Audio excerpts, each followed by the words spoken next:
দুই যুগেরও বেশি সময় পর সমাবেশ, নেতাকর্মীদের মধ্যে তাই বাড়তি উচ্ছ্বাস। মিছিল আর স্লোগানে মুখর নরসিংদী।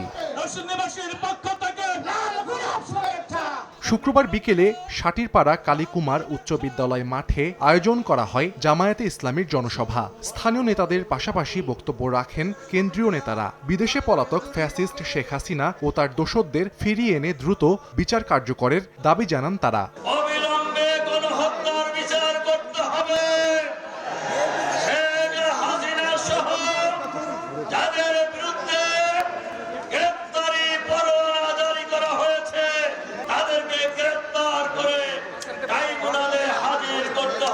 প্রধান অতিথির বক্তব্যে জামায়াত আমির ডাক্তার শফিকুর রহমান বলেন, কালো টাকা ও পেশি শক্তির প্রভাবমুক্ত ভোট উদযাপনে জাতীয় নির্বাচনের আগে জুলাই গণহত্যার বিচার ও প্রয়োজনীয় সংস্কার করতে হবে।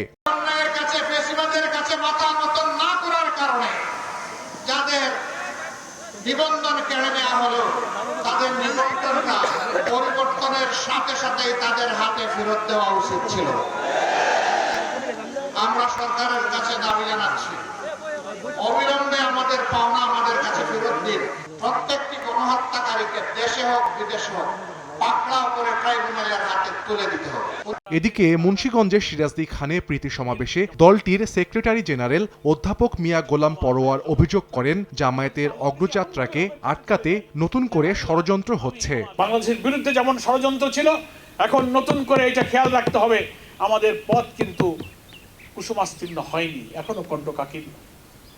এখনো ইসলামী ছাত্র শিবির এবং জামায়াত ইসলামের বিরুদ্ধে এই নতুন বাংলাদেশের স্বপ্ন আমরা যারা দেখছি, আমাদের বিরুদ্ধে কিন্তু নতুন করে ষড়যন্ত্র শুরু হয়েছে। 24-এর বিপ্লব ও ছাত্র জনতার আত্মত্যাগ সমুন্নত রাখতে জামায়াতে ইসলামী আপোষহীন থাকবে বলেও ঘোষণা দেন জামায়াতের সেক্রেটারি জেনারেল। ষড়যন্ত্রের নানা উইং তারা খুলছে। সাহাল আব্দুল্লাহ আলভি, সময় সংবাদ।